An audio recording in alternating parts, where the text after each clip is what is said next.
tokkoffaa ta'am kunooti. Yaallan hogganoota adda bilisummaa Oromoo qondaaltotaa fi miseensota adda bilisummaa Oromoo ayyaana goototaa kana irratti argamtanii waliin kabajuu waliin argamu keenyaaf galata qabduun jedha. Sababa ayyaana goototaatii fi akeekasaa dalaraa sobiqilaa bal'inaan nu ibseera. Miseensonnii fi qondaalonnii fi uummata keenyas ni beeka akka gaariitti. Barabaraan akkuma uummata kamiiyyuu barabaraan irra deddeebinee dubbanne irra deddeebinee dhaloota haaraa yaadachiifne itti himne ayyaaneffannaa kanaaf irra deddeebinee barabaraan haasofna dubbanna. Kana kan hin jedheefi kanuma waan dulloomaa tokko barabaraan faarsu jedhanii warra kana xiqqeessuu barbaadan waan jiraniif ammallee waggaadhaan gara fuulduratti dhalooti dhufu kanneen kanaan dura wareegamanis ka amma wareegamaa jiranis hanga bilisummaa ummati Oromoo fi walabummaan Oromiyaa argamtutti ka wareegamuuf ta'anillee waggaan ni yaadata. Kana itti himne warra kana xiqqeessuu barbaadaniif. Kabraa haasaa bal'aa jaalaraarsoo fi jaalboruun godhanii haala seenaa qabsoo kana ka wareegamtoota akkasumas haala dargaggootaa fi ummati Oromoo yeroo ammaa kana keessatti qabsoo kanaa fi faajjii gootawwan wareegaman qabatanii deeman ittiin dachaa irratti kitimaa baasaa jiran bal'inaan ibsanii isa sana irra deemu. Haa ta'uuti kanneen qabsoo kana sababaa waan fedheefuu haa ta'u qabsoo kanaa fi uummata kana barabaraan qoruu barbaadan ka waggaa 40 fuuldura ka'e irra deddeebi'anii jedhan kan ayyaana waraana bilisummaa Oromoo amajjii irratti jedhe irra deebi'uun dirqamaa jiru. Qabxiilee arfan ka jalqabaa gaaffii uummata Oromooti. Gaaffiin uummata Oromoo ufumaa qoosaadha yookaan nuti Oromoodha jechuu qofaaf kalafaa ka'e. Akeeka siyaasaa seenaa uummata Oromoo fi hariiroo uummata Oromoo fi mootummaa Itoophiyaa the state of Ethiopia gidduu waggootii 130 ol ture gaafa sagantaan siyaasaa adda bilisummaa Oromoo diriirfamee labsame hariiroo kana irratti hundaa'ee fi seenaa kana irratti hundaa'ee akeeka siyaasaa mirga uummata Oromoo olaanaa sovereignty Oromoo ilaalu lafa kaawwatee ka'e malee ani Oromoodhaaf hin jechuu qofaadhaan hin kaa'u. Ragaan kana ammoo sagantaa siyaasaa adda bilisummaa Oromoo bara 1976 barreeffame har'a mana kitaabanii yuunivarsiitii adda addaa keessa jira. Akka akeeka siyaasaa kanaatti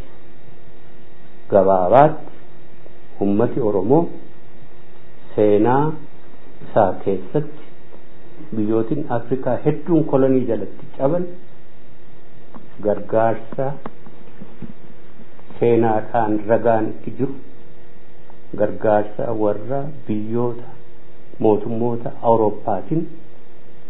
Itoophiyaan gargaaramtee ummati Oromoos akkuma biyyoota Afrikaa warra kaanii kolonii jalatti cabe. Kanaaf akkuma biyyoota Afrikaa kaanii walabummaasaa mootummaa Itoophiyaa irraa gaafata. Kanaaf immoo Democratic Republic of Oromiyaa dhaabuudhaaf jedhee sagantaa siyaasaa bal'aa seenaa dubbeesaa background history sagantaa siyaasaa sana irratti bal'inaan barreesse addunyaa kanas beeksisee akkasitti ga'e bilisummaa Oromoo. Osoo addi bilisummaa Oromoo gaaffii uummata Oromoo akkasitti bifa ifaa ta'een hin ibsin dura mirga cunqursaa falmatuu irratti dhaabbatanii dhimma Oromoo akkuma seenaa isaa bal'inaan beektan biyya alaa kanatti bobba'uudhaaf gargaarsa barbaadu gaaffii uummata Oromoo bifa adda addaan barreeffama afaaniin haala uummata Oromoo ibsanii akkaataatti cunqursaa kana jalaa bilisummaa bahan tattaafata adda addaa godhaniiru. Sababaa tokko malee miti jaarraa abbaa gadaafaa Oromiyaa irraa ka'anii Somaaliyaa keessa ba'anii Eeden dhaqanii Sooriyaa Iraaq kana keessa kan isaan jooraa ba'anii. Sababaa tokko malee miti ilma qulxuufaa Eeden keessatti akkasitti ijaaranii barahaa ulfaataa kana keessa deemanii kan isaan qabsoo hidhannoo jalqaban. Isaan kun hundi qaama walabummaa barbaadu bilisummaa barbaadu cunqursaa jalaa bahu malee nuti Oromoodha Oromummaa keenya qofa of beeksisuudhaaf danii tapha ijoollee taphachuudhaaf kan hin goone. Gaafa addi bilisummaa Oromoo kana akeekasaa lafa kaawwatee bifa ifaa ta'e sagantaa siyaasaa labsate falmaa daandii siyaasaa fi daandii poolitikaa Itoophiyaa keessaa har'a bifa addaatiin as bahe kun waggaa 40 dura ni ture. Haaraan kan ammas bahe haaraadha jedhamu kun gaafas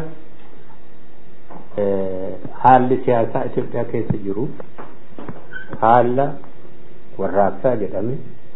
sooshaalizimii jedhame qabsoo gitaa jedhame kanaaf addunyaa guutuullee gaafas bakka hedduutti qabsoo dafqaan bulaatu jira gitaan ka addunyaa kana keessa socho'aa jiru eeraa revolushiniiti yeroon suni sun akkasumatti ta'eeyyuu Afrikaa keessaa fi Laatin Ameerikaa fi Eeshiyaa keessa immoo qabsoo bilisummaa ummatootaatu jira ka farra kolonii ta'e kana lamaan ture. Isa kana waliin dha'uudhaan qabsoon uummata Oromoo lafaa akkan kaa'e gaafas warri gaaffii dafqee bulaa addunyaa sadarkaa olaanaatti biyyi isaanii guddate jiru wajjin waliin dha'uuf uummati Oromoo of ijaaree akkas hin baane qabsoon keessan qabsoo warra xiqqoo fi yeroo ammaa ka barbaachisu daandiin poolitikaa daandii Florida International ka idil addunyummaa dafqee bulaa ka qabsoo gitaa malee qabsoo sabaan barbaachisu jedhanii nu harkaa gatuudhaan reefu qacalee yerootti qabsoon kunii fi qabsaa'aan qubaan lakkaa'ame ka har'a wareegama isaanii kabaju kun madda bilisummaa Oromoo lafatti bu'uureessan harkaa gatuudhaaf nu harkaa gatuudhaaf kana bal'inaan duula bal'aa bana jaarmiyaa masaanuu obdin የኦሮሞ ብሔር ዲሞክራሲያዊ ንቅናቄ ያሉ ተቆዳበ ሜሶን jaarmiyaa masaanuu adda bilisummaa Oromoo ka qabsoo gitaa qofa godhu gaafasitti kun hundi qabsoo bilisummaa Oromoo busheessuudhaaf kan lafa taa'edha gaafasitti isa kana hunda keessa darbee adda bilisummaa Oromoo ofirratti hirkannoo qofaadhaan gargaarsa tokko malee waan hedduu keessa darbee adda bilisummaa Oromoo daraaraa dagaagaa deemee wareegama jaallanii irratti akeeki qabsoo bilisummaa Oromoo akkasitti lafa taa'e gaafa walabummaa Oromiyaa argamsiisuudhaaf sirna kolonii Itoophiyaa jalaa bahuudhaaf jedhu sagantaa siyaasaa ifaa maxxanee addunyaa kanaaf facaafate dhoksaadhaan otoo hin taane karagaadhaaf har'a lafa jiru ka sagantaa dinagdee qabu sirna mootummaa achi keessatti sirna caasaa mootummaa egeree lafa kaawwatee jiru sagantaa fayyaa fi sagantaa adda addaa achi keessatti qabu dhimmoota hariiroo ummatoota cunqurfamoo ollaa Oromiyaa jiranii fi akka ummata Oromoo kolonii jalatti kufan wajjin akkaataatti qabsoo qindeeffatu lafa kaa'eetti ka'e gaafa bilisummaa Oromoo malee waan taphaa mirga afaanii mirga aadaa yookaan Oromummaa qofa barsiisuudhaaf qofa lafa hin ta'e kana kan hin tuquu fi afaan faajjessuuf qabsoo bilisummaa Oromoo wareegamni hedduun irratti ba'e yeroo ammaa kana keessa kadeemuuf kun ifaadha jedheen amana kanaaf kana tuquu dirqama kalammataa waan kanatti hidhataa ta'e waan qabsoo hidhannootiif qabsoo hidhannoo adda bilisummaa Oromoo gaafa jalqabe qabsoo hidhannootti kaseenan adda bilisummaa Oromoo qofa TPLF adda bilisummaa Oromoo dura adda bilisummaa Oromoo bifa adda addaatiin kan dura qabsoo hidhannoo jalqabullee barahaa Tigraay keessatti qabsoo hidhannoo isaanii labsatanii dhaaba isaanii gochi kan ijaaran adda bilisummaa Oromoo Finfinnee keessatti ijaaran qabsoon uummata Eritrea gaafas waggoota lakkaa'eera gaafas deemaa Itoophiyaa keessa yoo seenaa duuba deebinee tuqnee jiru bifa adda addaatiin Somaalonni mirga isaanii falmatuuf qabsoo hidhannootti jiru turan Somali qalbee ka mootummaan Ziyaad Baaree akka biraatti dhimma bu'ullee malee ka Somaalonni Itoophiyaa jala jiran qabsoo hidhannoo keessa turan kana maali ummatooti kun hundi maaltu qabsoo hidhannootti isaan geesse adda bilisummaa Oromoo dabalate sababaan isaa sirna mootummaa Itoophiyaa ijaaramee jirutu sirna koloniidhaan nama cafaqee bulchu sanatu akka biraatti mirga ofii falmachuu namatti dhiisuu dide humnaan nama cafaqee waan bulchu addatti immoo ummati Oromoo fi adda bilisummaa Oromoo jaarmiyaa siyaasaa tolfatanii mirga isaanii falmachuu qofa miti ani Oromoodha jechuun mataansa nama jeesisa ture Maammoo Wazirmirfaa kan maaffannifaman bifa biraatiin bifa nagaatiin haala gaaffii qabdu gaaffii bifa kamuu haa ta'u gaggeeffachuu hin dandeessinye keessatti immoo qabsoo hidhannoodhaan falmachuun mirga uummata kamiyyuu qabudha adda bilisummaa Oromoo fi uummata Oromoos kanumatti dhimma bahanii qabsoo hidhannootti seenan malee qabsoon hidhannoo hawwamaa barbaadamaa yookaan ittiin uf beeksisuudhaaf yookaan dheebuu dhiiga nama dhangalaasuu qabaatanii itti kan seenan sana ka warri falmatan hundi keenya falmanne bara 91tti dhufe jechuudha bara 91 rakkinni kun furamee Eritiriyaanis bilisummaa ishee argatte kanneen hafan ka Itoophiyaa jalatti kufanii jiran bifa nagaatiin gaaffii isaanii furmaatatti argamsiisu jedhanii affeeramanii chaartara keessa seenne jedhan akkasitti itti himamee seenne hoogganoonni keenya har'a qabsoo hidhannoo busheessan gaafas bakka keenya bu'anii isaantu walta'iinsa kana godhee TPLF waliinii fi chaartara kan nu galchan keessa isaan beeknu gara fuulduraatti seenaatu adda baasa akkatti walta'iinsi ta'ee seenan itti amannee seenne garuu itti amannees nagaadhaan qabsoon gaaffiin uummata Oromoo gaaffiin siyaasaa kamuu Itoophiyaa keessatti furmaatiin argata jenneeti waggaa tokko guutuutti dhamaan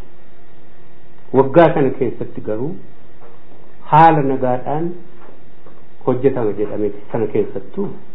wareegama bilisummaa Oromoo baase haalaan ulfaataadha loloota karaa dhiha Oromiyaa fi karaa baha Oromiyaa waraana keenyaa fi waraana wayyaanee gidduutti ta'e qofa osoo hin taane uummati keenya dabballoon Oromiyaa guutuu keessatti bakka adda addaatti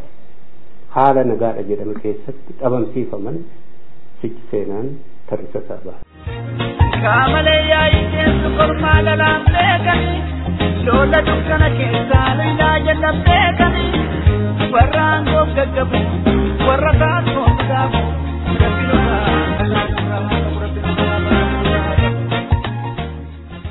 egaan kabajamoo dhaggeeffattoota keenyaa sagalee bilisummaa Oromoo sagantaa afaan Oromoorraa qophiin galgala kanaaf qindaa'e kanumaan raawwateera. waan nu dhaggeeffattaniif galanni keessan bilisummaa haa ta'u. qophii wal fakkaatoo kan birootiin hanga walitti deebinutti nagaaf fayyaa keessanuuf bulaa. injifannoo ummata Oromoof.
tokkoffaa ta'am kunooti. Jaallan hogganoota adda bilisummaa Oromoo, qondaalotaa fi miseensota adda bilisummaa Oromoo ayyaana goototaa kana irratti argamtanii waliin kabajuu waliin argamu keenyaaf galata qabduun jedha.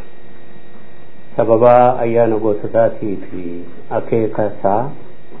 dalaraa sobislaa bal'inaan nu ibseera. Miseensonnii fi qondaalonnii fi uummata keenyas ni beeka akka gaariitti.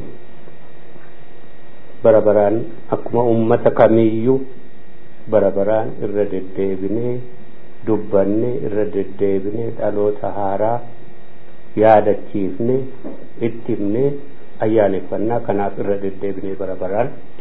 haasofna dubbanna. Kana kan hin jedheefi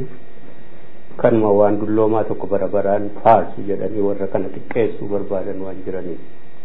ammallee waggaa waggaadhaan gara fuulduratti dhalooti dhufu kanneen kanaan dura wareegamanis ka amma wareegamaa jiranis hanga bilisummaa ummati Oromoo fi walabummaan Oromiyaa argamtutti ka wareegamuuf ta'anillee wagga waggaan ni yaadata. Kana ittiin warra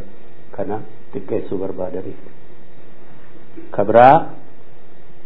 haasaa bal'aa jaalaraarsoo fi jaalboruun godhanii haala seenaa qabsoo kanaa ka wareegamtootaa akkasumas haala dargaggootaa fi ummati Oromoo yeroo ammaa kana keessatti qabsoo kanaa fi faajjii gootawwan wareegaman qabatanii deeman ittiin dachaa irratti kitimaa baasaa jiran bal'inaan ibsanii isa sana irra hin deemu. Haa ta'uuti kanneen qabsoo kana sababaa waan fedheefuu haa ta'u qabsoo kanaa fi ummata kana bara baraan qoruu barbaadan ka waggaa 40 fuuldura ka'e irra deddeebi'anii jedhan kan ayyaana waraana bilisummaa Oromoo amajjii irratti jedhe irra deebi'uun dirqamaa jira. Qabxiilee arfan ka jalqabaa gaaffii ummata Oromooti. Gaaffiin ummata Oromoo ufumaa qoosaadhaaf yookaan nuti Oromoodha jechuu qofaaf kalafaa kadhee akeeka siyaasaa seenaa ummata Oromoo fi hariiroo ummata Oromoo fi mootummaa Itoophiyaa the state of Ethiopia gidduu waggootii 130 ol ture gaafa sagantaan siyaasaa adda bilisummaa Oromoo diriirfamee labsame hariiroo kana irratti hundaa'ee fi seenaa kana irratti hundaa'ee akeeka siyaasaa mirga ummata Oromoo olaanaa sovereignty Oromoo ilaalu lafa kaawwatee ka'e malee ani Oromoodhaaf hin jechuu qofaadhaan hin kaa'u. Ragaan kana ammoo sagantaa siyaasaa adda bilisummaa Oromoo bara 1976 barreeffame har'a mana kitaabanii yuunivarsiitii adda addaa keessa jira. Akka akeeka siyaasaa kanaatti gabaabaatti ummati Oromoo seenaa isaa keessatti biyyootiin Afrikaa hedduun kolonii jalatti caban gargaarsa seenaadhaan ragaan itti jiru gargaarsa warra biyyoota mootummoota Awurooppaatiin Itoophiyaan gargaaramtee ummati Oromoos akkuma biyyoota Afrikaa warra kaanii kolonii jalatti cabe. Kanaaf akkuma biyyoota Afrikaa kaanii walabummaasaa mootummaa Itoophiyaa irraa gaafata. Kanaaf immoo Democratic Republic of Oromiyaa dhaabuudhaaf jedhee sagantaa siyaasaa bal'aa seenaa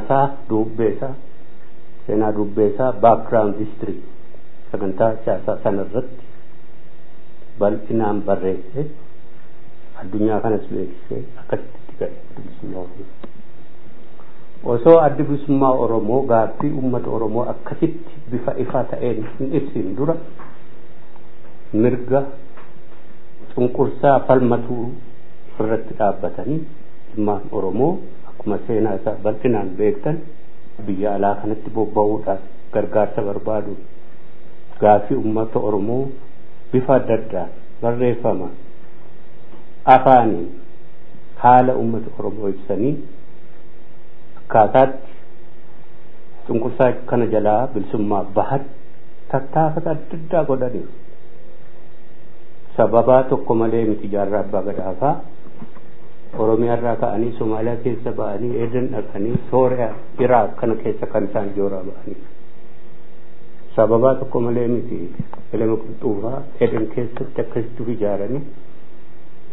barahaa ulfaataa kana keessa deemanii kan isaan qabsoo hidhannoo jalqaban. Isaan kun hundi qaama walabummaa barbaadu bilisummaa barbaadu cunqursaa jalaa bahu malee nuti Oromoodha Oromummaa keenya qofa ubbeessisuudhaaf danii tapha ijoollee taphachuudhaaf kan hin goone. Gaafa addi bilisummaa Oromoo kana akeekasaa lafa kaawwatee bifa ifaa ta'een sagantaa siyaasaa labsate falmaa daandii siyaasaa fi daandii poolitikaa Itoophiyaa keessaa har'a bifa addaatiin as bahe kun waggaa 40 dura ni ture. Haaraan kan ammas bahe haaraadha jedhamu kun gaafas haalli siyaasaa Itoophiyaa keessa jiru haala warraaqsaa jedhame sooshaalizimii jedhame qabsoo gitaa jedhame kanaaf addunyaa guutuullee gaafas bakka hedduutti qabsoo dafqaan bulaatu jira gitaan ka addunyaa kana keessa socho'aa jiru eeraa revolushiniiti yeroon suni sun akkasumatti ta'eeyyuu Afrikaa keessaa fi Laatin Ameerikaa fi Eeshiyaa keessa immoo qabsoo bilisummaa ummatootaatu jira ka farra kolonii ta'e kana lamaan ture. Isa kana waliin dha'uudhaan qabsoon ummata Oromoo lafaa akkan kaa'e gaafas warri gaaffii dafqee bulaa addunyaa sadarkaa olaanaatti biyyi isaanii guddate jiru wajjin waliin dha'uuf ummati Oromoo of ijaaree akkas hin baane qabsoon keessan qabsoo warra dhiphooti yeroo ammaa ka barbaachisu daandiin poolitikaa daandii Florida International ka idil addunyummaa dafqee bulaa ka qabsoo gitaa malee qabsoo sabaan barbaachisu jedhanii nu harkaa gatuudhaan reefu qacalee yerootti qabsoon kunii fi qabsaawwan qubaan lakkaa'ame ka har'a wareegama isaanii kabaju kun adda bilisummaa Oromoo lafatti bu'uureessan harkaa gatuudhaaf nu harkaa gatuudhaaf kana bal'inaan duula bal'aa bana jaarmiyaa masaanuu obdin የኦሮሞ ብሔር ዲሞክራሲያዊ ንቅናቄ jedhu tokko dhaabe meesoon jaarmiyaa masaanuu adda bilisummaa Oromoo ka qabsoo gitaa qofa godhu gaafajitti kun hundi qabsoo bilisummaa Oromoo busheessuudhaaf kan lafa taa'edha gaafajitti isa kana hunda keessa darbee adda bilisummaa Oromoo ofirratti hirkannoo qofaadhaan gargaarsa tokko malee waan hedduu keessa darbee adda bilisummaa Oromoo daraaraa dagaagaa deeme wareegama jaallanii irratti akeeki qabsoo bilisummaa Oromoo akkasitti lafa taa'e gaafa walabummaa Oromiyaa argamsiisuudhaaf sirna kolonii Itoophiyaa jalaa bahuudhaaf jedhu sagantaa siyaasaa ifaa maxxanee addunyaa kanaaf facaafate dhoksaadhaan osoo hin taane karagaadhaaf har'a lafa jiru ka sagantaa dinagdee qabu sirna mootummaa achi keessatti sirna caasaa mootummaa egeree lafa kaawwatee jiru sagantaa fayyaa fi sagantaa adda addaa achi keessatti qabu dhimmoota hariiroo ummatoota cunqurfamoo ollaa Oromiyaa jiranii fi akka ummata Oromoo kolonii jalatti kufan wajjin akkaataatti qabsoo qindeeffatu lafa kaa'eetti ka'e gaafa adda bilisummaa Oromoo malee waan taphaa mirga afaanii mirga aadaa yookaan Oromummaa qofa ubbarsiisuudhaaf qofa lafa hin ta'e kana kan hin tuquu fi afaan faajjeessuuf qabsoo bilisummaa Oromoo wareegamni hedduun irratti ba'e yeroo ammaa kana keessa kadeemuuf kun ifaadha jedhee namana kanaaf kana tuquu dirqama kalammataa waan kanatti dhasaa ta'e waan qabsoo hidhannootiif qabsoo hidhannoo adda bilisummaa Oromoo gaafa jalqabe qabsoo hidhannootti kaseenan adda bilisummaa Oromoo qofaati. TPLF adda bilisummaa Oromoo dura adda bilisummaa Oromoo bifa adda addaatiin san dura qabsoo hidhannoo jalqabullee barahaa Tigraay keessatti qabsoo hidhannoo isaanii labsatanii dhaaba isaanii gochi kan ijaaran adda bilisummaa Oromoo Finfinnee keessatti ijaaran qabsoon uummata Eritrea gaafas waggoota lakkaa'eera gaafas deemaa Itoophiyaa keessa yoo seenaa duuba deebinee tuqnee jiru bifa adda addaatiin Somaalonni mirga isaanii falmatu qabsoo hidhannootti turan. Somali qalbee ka mootummaan Ziyaad Baaree akka biraatti dhimma bu'ullee malee ka Somaalonni Itoophiyaa jala jiran qabsoo hidhannoo keessa turan. Kana maali ummatooti kun hundi maaltu qabsoo hidhannootti isaan geesse adda bilisummaa Oromoo dabalate. Sababaan isaa sirna mootummaa Itoophiyaa ijaaramee jirutu sirna koloniidhaan nama cafaqee bulchu sanatu akka biraatti mirga ofii falmachuu namatti dhiisuu dide. Humnaan nama cafaqee waan bulchu. Addatti immoo ummati Oromoo fi adda bilisummaa Oromoo jaarmiyaa siyaasaa tolfatanii mirga isaanii falmachuu qofa miti. Ani Oromoodha jechuun mataansa nama jeesisa ture. Maammoo waliin mirfaa kan maaf fannifaman. Bifa biraatiin bifa nagaatiin haala gaaffii qabdu gaaffii bifa kamuu haa ta'u gaggeeffachuu hin dandeessine keessatti immoo qabsoo hidhannoodhaan falmachuun mirga uummata kamiyyuu qabu. Adda bilisummaa Oromoo fi uummata Oromoos kanumatti dhimma bahanii qabsoo hidhannootti seenan malee qabsoon hidhannoo hawwamaa barbaadamaa yookaan ittiin uf beeksisuudhaaf yookaan dheebuu dhiiga nama dhangalaasuu qabaatanii itti kan seenan. Sana ka warri falmatan hundi keenya falmanne bara 91tti dhufe jechuudha. Bara 91 rakkinni kun furamee Eritiriyaanis bilisummaa ishee argatte kanneen hafan ka Itoophiyaa jalatti kufanii jiran bifa nagaatiin gaaffii isaanii furmaatatti argamsiisu jedhanii affeeramanii chaartara keessa seenne jedhamte akkasitti itti himamee seene. Hoogganoonni keenya har'a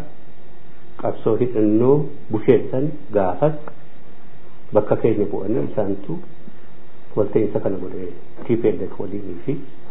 chaartara kan nu galchan keessa isaan beeknu gara fuulduraatti seenaatu adda baasa akkatti walta'iinsi ta'ee seename. Itti amannee seenne garuu itti amannees nagaadhaan qabsoon gaaffiin uummata Oromoo gaaffiin siyaasaa kamuu Itoophiyaa keessatti furmaata ni argata jenneeti waggaa tokko guutuutti dhamaan. Waggaa kana keessatti garuu haala nagaadhaan hojjetama jedhameeti sana keessattuu wareegama adda bilisummaa Oromoo baase haalaan ulfaataadha. Loloota karaa dhiha Oromiyaa fi karaa baha Oromiyaa waraana keenyaa fi waraana wayyaanee gidduutti ta'e qofa osoo hin taane uummati keenya dabballoon Oromiyaa guutuu keessatti bakka adda addaatti haala nagaadha jedhame keessatti dhabamsiifaman sichi seenaan tarrisa isaa baha. Kaamalee yaa'ii keessu kormaa lalaan beekanii lola dukkana keessaa lolaa jala beekanii warraan goggaggabu warra taasoo gaafu